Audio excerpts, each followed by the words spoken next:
morning, Geography1A. My name is Dr. Hansen. Please refer to me as Cassie Hansen from here on out. And I'm going to be your lecturer for the semester. And I'm so excited to be teaching physical geography and to have you in my class. Today's lecture is going to be focusing on looking at what is geography. We're also going to be talking about environmental systems and the history of geography as a whole, and then the future of geography. So a lot of really great concepts for today's lecture. Now, I would like to remind you that today's lecture will be focusing on Chapter 1, Sections A through F of our online textbook. Now, last week I had provided two resources for you. One is an online textbook, which is free, and one is an additional textbook that you can purchase to have in hand. Now, that is not a required purchase, but I know that you can buy that textbook at a use cost for a very reduced price. So it's up to you. Feel free to do whatever you would like. However, this class will be following the online textbook table of contents, pages, and sections. So to give you just a brief introduction of who I am, since it's kind of this weird relationship of having an online instructor, I wanted to give you a little bit of background about myself.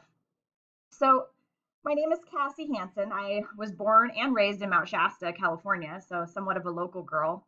And I moved away 18 years ago to pursue an adventure. During those 18 years, I found myself working at a high altitude research lab in Steamboat Springs, Colorado, testing the temperature fluctuations of snowpack.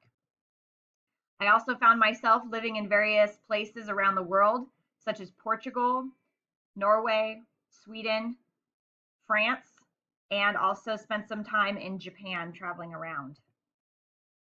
My true passion is in physical geography and mapping.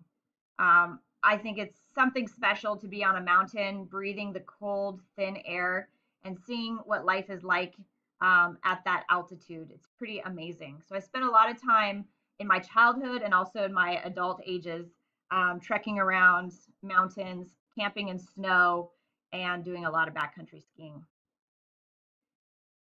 My geographic journey in the last 18 years has taken me to a lot of great places.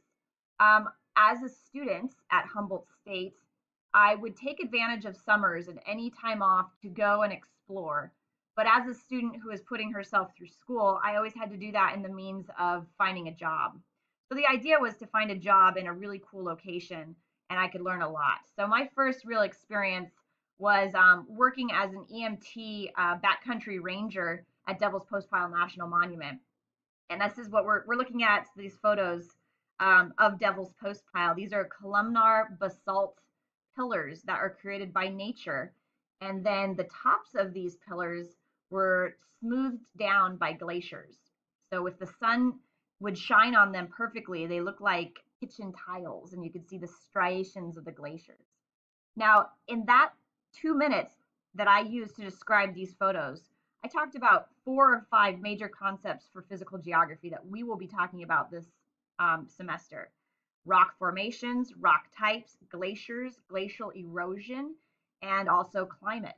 So again, these jobs that I would go out and seek always had a fundamental physical geography theme to them, which was great.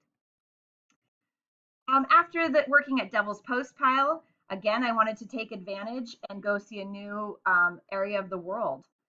So I went ahead and applied for a mapping position as a technician with the cadastral surveying division at the BLM. So I spent 3 years up in Alaska surveying. So when I say surveying, we were mapping and placing land monuments in places that had never been surveyed before. And so again, I was in an area of rugged terrain, lots of glaciers, lots of mountains, and lots of interesting hazards on site with bears and storms and what other hazards were there? Boy, just, hiking around in complex terrain. So every time I would return back to school, I would always have a project in mind to work on. So having worked up in Alaska, I was taking a cartography class and I wanted to map a glacier up in Alaska. So this was a project that I worked on with my partner, who is now a professor at Montana State, mapping the Taku Glacier. And at the time this map was created, there was no satellite map to really depict what the Taku Glacier was undergoing. If you look at the image on the right, the Taku Glacier was actually expanding, not receding, which was a very unique situation for this particular glacier. I also spent a lot of time in the Cartography Lab. So cartography is the science and fundamental mapping procedures that take place when creating beautiful maps. And so I spent over, I mean, this is not an exaggeration, I would say over 600 hours on this particular map. A screenshot doesn't do it justice to the amount of detail. And this is really prior to any of the Google Earth elements that are now available at our fingertips, as well as ArcGIS online. So this was a map that I created that won a National Geographic Award. So after I finished my time at Humboldt State, I realized that this was just the beginning of physical geography, and I wanted to learn so much more. So I went ahead and continued on a master's degree at the University of Nevada, Reno, where I focused on snowstorms and large avalanches, particularly focusing on Mount Shasta, since that's my home area. With that, I was able to explore different locations such as Steamboat Springs, Colorado, which I mentioned in the beginning, and did a lot of research looking at how snowpack adjusts to temperature. Always, the fundamental underlining concepts and themes to all my research was snow, weather, and mountains. So this location was in a horrible site. I had to do a lot of skiing. I had to do a lot of MacGyver-like setup of equipment and problem solving, but it was a lot of fun. This leads me to my PhD dissertation topic. Again, staying true to my passions of weather and snow and my hometown, I focused on large snowfall events and integrating a new concept of atmospheric rivers.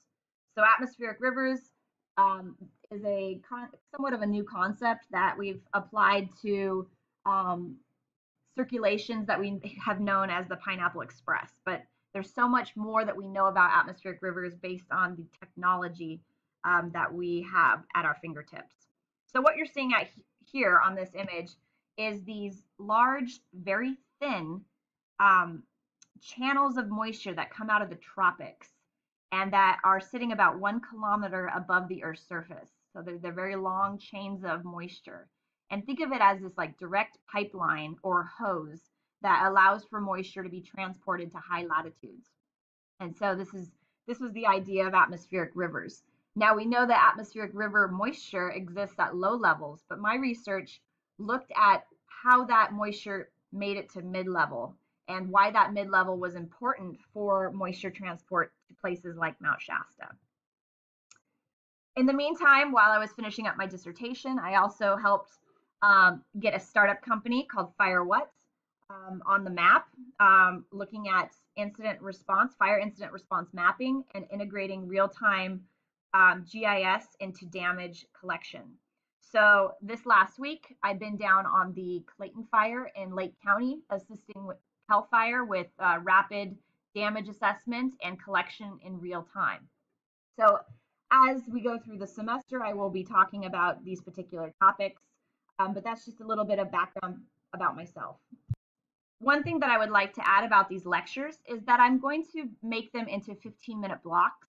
I know that 15 minutes is a good time for folks to, if you're riding the bus home, if you're, trying to watch lectures as you're cooking dinner, 15 minutes seems to be a good block. So you may see that there'll be multiple lectures for that week, but just keep in mind that they're only 15-minute sections. So what is geography? Last week, I asked you the question of why you're taking this class, and the results were fantastic. Many of you have interests in water cycles, weather, climate, geology, glaciers, and all of these kind of descriptions of why you were taking this class is perfect. You are in the right spot. Geography encompasses everything that involves the earth, humans on the earth, and animals on the earth, plants on the earth, weather that we experience, and it's just this large major. And it's such an exciting major because there's so many exciting topics that you could focus on. And so when you talk about geography as a whole, it is very extensive. And so for this particular class, we're focusing on physical geography. Now, one thing that we need to remember when we move forward is that geography is a science. Now, this is kind of one of those debates that you could get into, at the Thanksgiving table with your grandfather or great grandfather, and they say, "Wow, geography is just a bunch of locations on a map, or it's Jeopardy." And this is where you can answer and say, "No, it's not. It's actually a science. It's a science that takes into account the actual scientific methods of testing and hypothesis and going through a methodology." And so throughout this semester, we are going to be talking about concepts with the idea that geography and approaching it as geography as a science. As someone who just got her PhD in atmospheric science, which was the fundamental of physical geography, trust me, geography is a science. So when we define geography, okay, we can break down the word. Okay, geo means earth, and graphein is to write. So it's really a documentation about the earth, capturing observations. So our online textbook talks about geography as being a science that studies the relationships among natural systems, geographic areas, society, cultural activities, and the interdependence of all of these over space. Okay, now this is very important. Over space, meaning over a certain area, over the globe. And we're looking at things that are interconnected and relate to one another. And it could be society, it could be culture, but for our purpose, for physical geography, we're looking at things and phenomenons that relate over space. So a spatial concept is the central point of geography. So in the introduction to geography, what is geography? Take a second, write down in your notes how you, in your own words, would describe geography, and how would you, in your own words, define it.